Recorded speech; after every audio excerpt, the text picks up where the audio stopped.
अस्सलामुअलैकुम, welcome back to my channel KF stitching ideas. आज की इस वीडियो में बहुत ही सिंपल, एलिगेंट और जल्दी बनने वाली नेक हम रेडी करेंगे।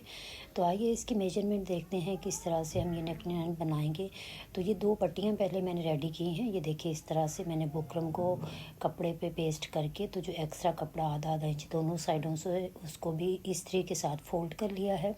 पौना इंच तक तकरीबन इस पट्टी की चौड़ाई है और ये देखिए इस तरह से इसको पेस्ट किया है। फिर उसके बाद ये कपड़ा दोनों साइडों का फोल्ड कर दिया है और जो इसकी लंबाई है वो है तकरीबन 18.5 इंच तक। और इसकी जो एंड वाला हिस्सा है, ये देखिए यहाँ से इसको अच्छी तरह से जैसे हम कुर्ता पट्टी को मोड़ते हैं उस कपड़े को अच्छी तरह से मोड़ के यहाँ पे इसको फिनिशिंग दे दी है। ये लेस यूज़ करेंगे हम इसके साथ। ये दो पट्टियाँ सेम ही साइज़ में रेडी की हैं। अब हमने क्या करना है, जो हमने कपड़ा फोल्ड किया है उसको हमने पहले फ़िक्स करना है। तो इसके लिए मैं फैब्रिक ग्लू यहाँ पे यूज़ कर रही हूँ। तो यहाँ पे फैब्रिक ग्लू लगाते जाएंगे और हाथों की हेल्प से हम इसको पेस्ट करेंगे तो ये इजीली अपनी जगह पे फिक्स हो जाएगा। अब इसी तरह से दूसरी साइड पे भी लगानी है फैब्रिक ग्लू, ताकि कपड़ा हमारा जो है वो अपनी जगह पे फिक्स रहे और हमें स्टिचिंग के दौरान किसी किस्म का मसला ना। अब इसी तरह से हम इसका जो दूसरी साइड है उसके ऊपर भी हमने अच्छी तरह से फैब्रिक ग्लू लगा दी है। और जो इसका एंड था, ये एंड वाला जो हिस्सा है जिसको हमने शर्ट के ऊपर इस तरह से स्टिच करना है जैसे कुर्ता पट्टी होती है, तो इसको भी ऐसे फिनिशिंग से बिल्कुल इसका जो कपड़ा है उसको ऐसे हम लॉक करेंगे। अच्छी तरह से इस पर फैब्रिक ग्लू लगाएंगे ताकि कपड़ा जो है वो सिलाई के दौरान एक तो नज़र भी ना आए, दूसरा ईज़िली कवर हो सके। अब क्या करना है, अब दोबारा से एक साइड जो है इसकी इस पट्टी की, उस पर हम दोबारा से फैब्रिक ग्लू लगाएंगे। इस तरह से अच्छी तरह से हम फैब्रिक ग्लू लगाएंगे। यहाँ पे हम लेस अटैच करेंगे। तो एक ही साइड पे हमने लेस लगानी है, दूसरी साइड जो है वो हमारी ऐसे ही सिंपल रहेगी। तो इस तरह से ये देखिए मैंने इस पे एक तरफ फैब्रिक ग्लू अटैच कर ली है। अब इसके ऊपर इस तरह से लेस को रखेंगे। तो जो इसका ये एंड वाला पोर्शन है, यहाँ पे हमने इस चीज़ का ध्यान रखना है कि जो हमारी लेस का डिज़ाइन है उसकी जो फ्लावर्स वगैरह हैं उनकी आप कटिंग कर लें अगर अनइवन है कहीं से, क्योंकि ये देखिए इस तरह से बिल्कुल जो डिज़ाइन है वो परफेक्ट आना चाहिए। तो जो हमारे एक्स्ट्रा कुछ फ्लावर्स वगैरह हैं लेस के, तो उसकी कटिंग कर देंगे और इस तरह से इसको सेट कर देंगे पूरी पट्टी के साथ। जहाँ जहाँ हमने जैसे ये फैब्रिक ग्लू लगाई है इसके ऊपर इस तरह से इसको सेट कर के एक्स्ट्रा जो हमारी लेस है उसको कट कर लेंगे। ये देखिए इस तरह से ये फिक्स हो गई है अपनी जगह पे। ये इस तरह से हमारी पट्टी जो है वो रेडी होगी। तो ये देखिए इस तरह से ये इसको हमने रेडी कर लिया। अब सेम इसी तरह से हमने दूसरी पट्टी जो है उसको भी रेडी करना है। तो ये ध्यान रखना है कि जो लेस है वो हमने पट्टियों की किस साइड पे लगानी है। दोनों पट्टियों के जो ऑपोजिट साइड होगी वहाँ पे हम ये लेस अटैच करेंगे। ये देखिए मैं आपको रख के दिखाती हूँ इस तरह से। तो दोनों पट्टियों की इस तरह से हमने ये लेस अटैच करनी है। ये रेडी हो गई हैं दोनों। अब हम नेक लाइन जो है उसकी कटिंग कर लेते हैं पहले। तो ये मेरे पास बुकरम है, डबल फोल्ड में मैंने इसको रखा है। पहले इसका जो ऊपर वाला हिस्सा है वहाँ पे बुकरम को इक्वल किया है। उसके बाद 3 इंच का निशान लगाया है। उसके बाद 7 इंच का लगाया है लंबाई में निशान। और अब यहाँ से हम 1 इंच पे निशान लगाएंगे। इस तरह से 1 इंच पे ये निशान हो गया। अब जो ये हमारा 1 इंच वाला निशान है इसको ऊपर जो हमने 3 इंच का निशान लगाया था उसके साथ इस तरह से मिला देंगे और ये हमारी वी शेप में नेक लाइन जो है वो कट होगी। अब इस तरह से एक्स्ट्रा मार्जिन का निशान लगाते हुए तो हम इसकी कटिंग कर लेंगे। पहले आउटसाइड की कटिंग कर लेते हैं, एक्स्ट्रा बुकरम जो है उसको रिमूव कर लेते हैं। फिर अच्छी तरह से इसको पकड़ेंगे बुकरम को, ताकि हमारा गला जो है वो आसानी से और परफेक्ट शेप में कटिंग हो। तो ऊपर वाला एक्स्ट्रा कपड़ा भी ऊपर वाला एक्स्ट्रा जो इसका बुकरम था वो भी रिमूव कर दिया। उसके बाद जो हमने लाइंस ड्रॉ की है नेक लाइन की, बिल्कुल उनके ऊपर इस तरह से कटिंग कर लेंगे। तो ये हमारी नेक लाइन जो है वो रेडी हो गई है। बहुत बड़ी नेक लाइन मैं नहीं बना रही, आप अपनी ये साइड्स जो है वो अपने मर्ज़ी के अकॉर्डिंग आप इसको कम या ज़्यादा कर सकते हैं। अब जो हमारा एक्स्ट्रा कपड़ा है उसको इस तरह से बुकरम के ऊपर सिलाई कर देंगे। आप चाहें तो आप फैब्रिक ग्लू वगैरह भी लगा सकते हैं। उसके बाद इसको इस तरह से फोल्ड किया, क्रीज बनाई और जो हमारी शर्ट है उसकी राइट साइड इस तरह से लेंगे और जो हमारी शर्ट की सेंटर क्रीज़ है उस पे और नेक लाइन की क्रीज़ जो है उस पे इस तरह से पहले हम एक रफ़ सिलाई जो है वो चला लेंगे।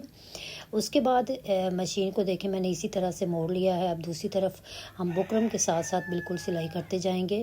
तो नेक लाइन जो है ये तो मेरी बहनों को इजीली स्टिच करना आता है कि कोई भी सिंपल नेक लाइन है हमने उसको किस तरह से स्टिच करना है, हमने उससे बुकरम के साथ साथ सिलाई लगानी है और बुकरम के ऊपर हमारी मशीन जो है उसका टांका नहीं जाना चाहिए। तो यहाँ तक जहाँ पे हमने स्टार्ट लिया था वहीं से आके इसको ख़त्म करेंगे, धागे को कट कर लेंगे और जो हमारा एक्स्ट्रा कपड़ा है उसकी भी कटिंग कर लेंगे। 3 इंच का कपड़ा छोड़ते जाएंगे और बाकी का जो हमारा एक्स्ट्रा कपड़ा है उसकी कटिंग कर देंगे।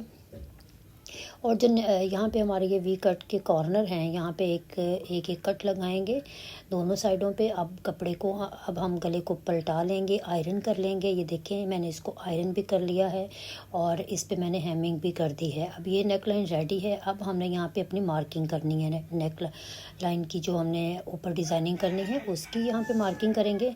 तो ये स्लिट जितनी हमें चौड़ी चाहिए, पट्टियाँ तो हमने 18 इंच 19 इंच तक बनाई हुई हैं, लेकिन ये आपकी मर्ज़ी पे डिपेंड करता है। पहले तो ये जो सेंटर क्रीज़ है ना उस पे मैंने लाइन जो है ये ड्रॉ की है ताकि हमें सेंटर का पता चले।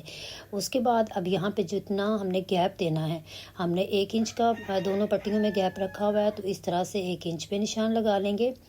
और जो हमारी नेक लाइन आ रही है वो तकरीबन 16 इंच तक आ रही है। तो यहाँ पे इस तरह से अब हम वी शेप ऊपर वाली जो है नेक लाइन की उसको इस तरह से जो चौक की हेल्प से डॉट डॉट बनाते जाएंगे और नेक लाइन इसके ऊपर ड्रॉ कर लेंगे। जैसे हम ये कॉलर चाइनीज़ कॉलर वगैरह बनाते हैं इस शेप में हम यहाँ पे डॉट्स लगाते जाएंगे और इसको नेक लाइन को ड्रॉ कर लेंगे पहले। अब इसके बाद क्या करना है, हमारी जो ये पट्टियाँ हैं इनको हम हल्का इसके ऊपर शावर करेंगे, थोड़ा गीला करेंगे।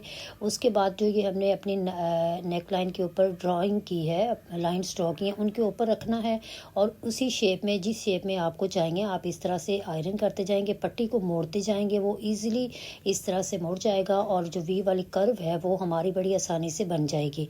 तो ये देखिए ये बिल्कुल सेटिंग इनकी हो गई है। हमारी नेक लाइन की पट्टियाँ बिल्कुल अच्छी तरह से अपनी शेप में आ गई हैं।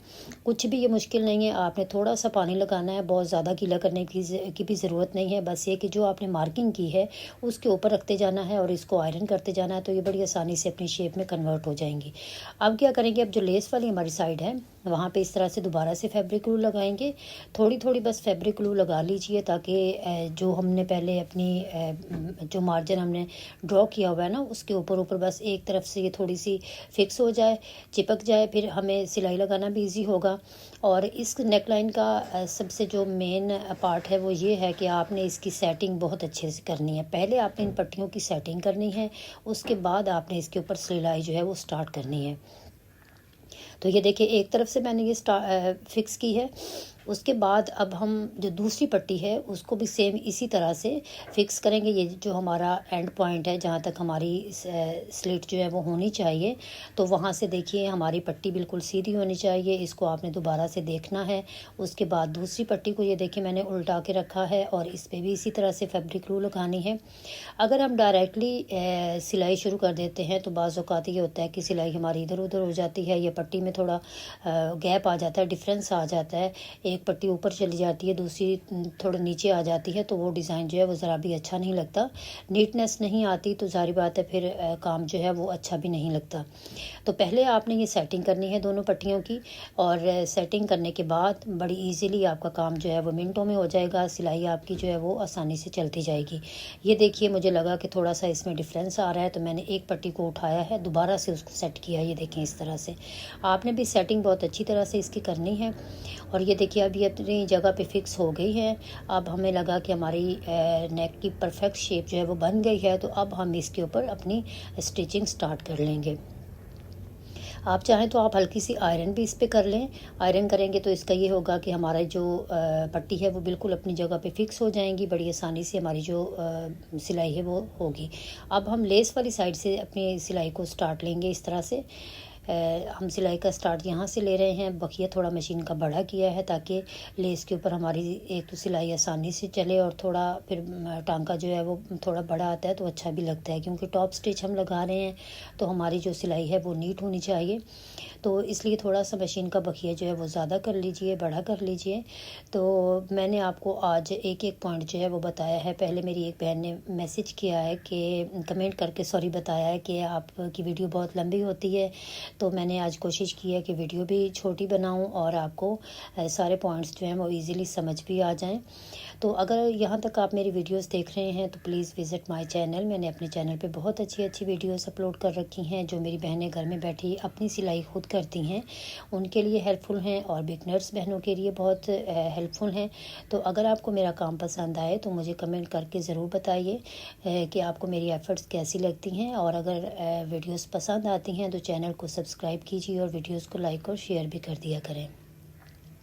एक साइड की पट्टी हमारी जो है वो स्टिच हो गई है। अब देखें हम सेम उसी तरीके से दूसरी पट्टी जो है उसको स्टिच कर रहे हैं, लेकिन सिलाई हम पहले लेस वाली साइड पे लगा रहे हैं ताकि हमारी जो पट्टी है वो उसमें एक तो नफासत भी आए और दूसरा ये है कि बिल्कुल अपनी जगह पे परफेक्ट उसकी शेप बने। क्योंकि दूसरी साइड पे हमने ग्लू स्टिक नहीं लगाई हुई, फैब्रिक ग्लू वगैरह जो भी आप यूज़ करेंगे नहीं लगाई हुई मैंने। तो अगर आप पूरी साइड पे लगा लेते हैं तो वो और अच्छा है कि आपकी पट्टी बिल्कुल किसी खिंचाव की स्टिच होती जाएगी, तो इस तरह भी आसानी से स्टिच हो जाएगी। जस्ट आपने इसकी मार्किंग अच्छे से करनी है। ये हमारी नेकलाइन की फ़ाइनल लुक है और अब आपको मैं इसमें यहाँ पे बटन्स अटैच करने के बाद इसकी फ़ाइनल लुक जो है वो दिखाती हूँ, बैक नेकलाइन जो है वो भी कंप्लीट करने के बाद। तो उम्मीद करती हूँ आपको आज की वीडियो पसंद आई होगी। ये देखिए जी, ये है इसकी फ़ाइनल लुक। बैक नेकलाइन जो है वो भी कटिंग कर लिया है मैंने, स्टिच कर लिया है। तो इसके साथ ही दीजिए इजाज़त। अपना ख्याल रखिएगा, दुआ में याद